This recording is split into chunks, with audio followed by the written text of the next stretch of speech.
Assalamualaikum warahmatullahi wabarakatuh. Perkenalkan, nama saya Sofyan Trianto dari Manajemen PJJ. Saya ingin mengerjakan UTS dan menjelaskan tentang ruang lingkup ICT literasi. Oke, langsung saja kita ke topiknya. Ruang lingkup ICT literasi atau literasi TIK adalah mengacu pada kemampuan individu untuk menggunakan perangkat teknologi informasi dan komunikasi secara efektif dan efisiensi dalam kehidupan sehari-hari. Literasi TIK mencakup pemahaman dasar tentang cara kerja teknologi, kemampuan, serta memanfaatkan internet dan aplikasi digital untuk mencari informasi, berkomunikasi, dan menyelesaikan tugas. Literasi ini tidak hanya melibatkan penggunaan alat-alat teknologi, tapi juga memanfaatkan dan memberi pemahaman tentang dampak sosial dan etika dalam penggunaan teknologi. Apa aja sih komponen ICT literasi? 1. Kemampuan teknis. Mengoperasikan perangkat keras atau lunak seperti komputer, smartphone, aplikasi, dan perangkat lainnya. Yang kedua, kemampuan pengolahan informasi. Kemampuan untuk mencari, mengevaluasi, dan menggunakan informasi yang diperoleh melalui teknologi digital secara kritis dan tepat.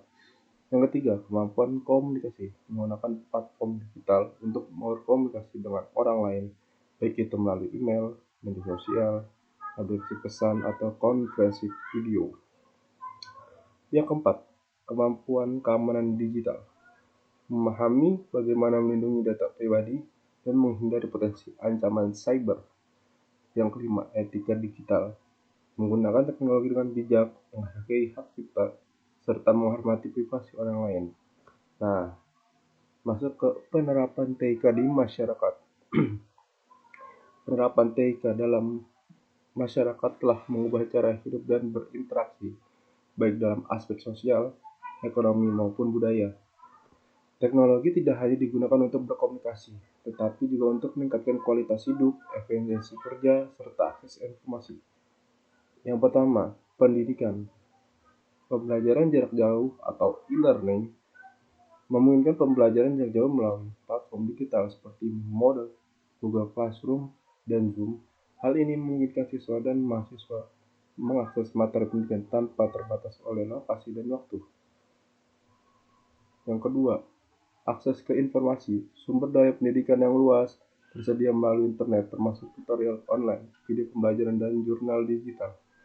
Yang ketiga, peningkatan keterampilan. Latihan keterampilan teknis melalui kursus online atau aplikasi mobile. Pemerintah atau e-government. Layanan publik. Pemerintah menggunakan TIK untuk menyediakan layanan publik secara online seperti pendaftaran pajak, pembukaan KTP, dan perizinan usaha. Hal ini mempercepat proses administrasi dan mengurangi birokrasi. Yang kedua, transparansi dan akuntabilitas. Penggunaan sistem TIK dan pemerintahan dapat meningkatkan transparansi, misalnya melalui platform keuangan, pengawasan yang lebih mudah diakses oleh publik. Yang ketiga, partisipasi publik. Platform digital memungkinkan masyarakat untuk memberikan masukan, melaporkan keluhan, dan berpartisipasi dalam proses pengambilan keputusan politik. Yang ketiga, ekonomi digital. E-commerce penerapan TIK dalam perdagangan memungkinkan terjadinya transaksi jual beli barang dan jasa secara online. Platform seperti Tokopedia, Bukalapak, dan Amazon telah merevolusi cara bekerja berbelanja. Fintech, teknologi keuangan yang memungkinkan pembayaran digital, transfer uang secara online, serta pinjaman dan investasi lebih mudah oleh masyarakat. Otomasi industri, perusahaan memanfaatkan teknologi untuk mengotomatisasi produksi, meningkatkan efisiensi operasional, dan mengurangi biaya. Yang keempat, kesehatan telemedicine.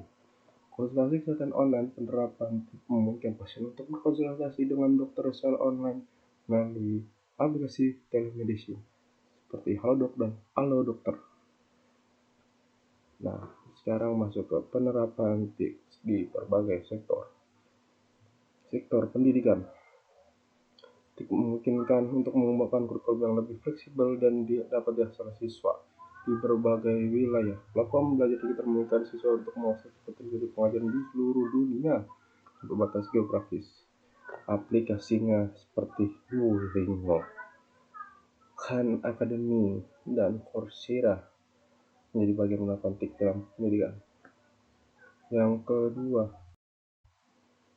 sektor kesehatan. Penggunaan TIK dalam sektor kesehatan seperti aplikasi untuk manajemen rumah sakit, rekam medis elektronik, layanan jarak jauh. Telemedicine, pengobatan jarak jauh menggunakan teknologi video call dan aplikasi untuk berrelasi dengan dokter tanpa harus bertatap muka. Sektor bisnis.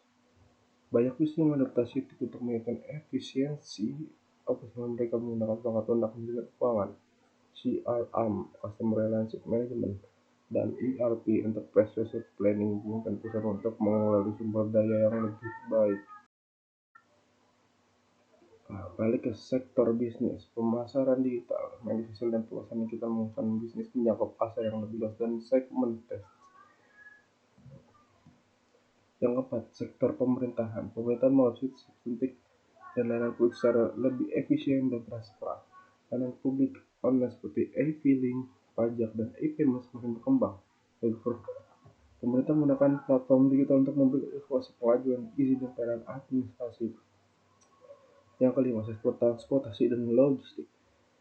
Sistem informasi geografis atau GIS untuk memungkinkan perusahaan logistik untuk melacak pengiriman barang secara real-time dan mengoptimalkan rute pengiriman. Transportasi cerdas, sistem manajemen lalu lintas cerdas seperti aplikasi peta, sistem transportasi publik, proses aplikasi semakin banyak digunakan di kota-kota besar. Oke, kita masuk ke database dan pengelolaan data. Database adalah sistem yang digunakan untuk menyimpan, mengelola, dan mengakses data dengan efisiensi. Di era digital, database menjadi bagian integral dan hampir semua sektor karena kemampuan untuk mengolah data dalam jumlah besar yang diperlukan untuk analisis, pengambilan keputusan, dan layanan pelanggan. Oke, jenis-jenis database. Database relasional, database yang menyimpan data dan tabel terhubung dari satu layer, contohnya MySQL atau Oracle. Database non-SQL, database yang dirancang untuk menangani volume data besar dan tidak terstruktur, contohnya MongoDB dan Cassandra. 3. Cloud database, database yang dihosting di cloud dan diakses dari berbagai lokasi, contohnya Google Cloud SQL dan Amazon RDS. Oke, kita ke fungsi database. Di sektor pendidikan, database digunakan untuk menyimpan informasi siswa, nilai serta data pada grup lainnya. Kalau di sektor kesehatan, rumah sakit dan klinik menggunakan database yang menyimpan rekan medis, mengenai pasien, informasi obat, dan riwayat kunjungan. Di sektor bisnis, perusahaan menggunakan database untuk mengelola inventaris, transaksi penjualan, serta data pelanggan. Di sektor pemerintahan, pemerintah menggunakan database untuk mengelola data kependudukan, perizinan, dan administrasi. Keuntungan menggunakan database. Pengelolaan data efisiensi memudahkan penyimpanan dan pencarian informasi dengan cepat. Akses real-time.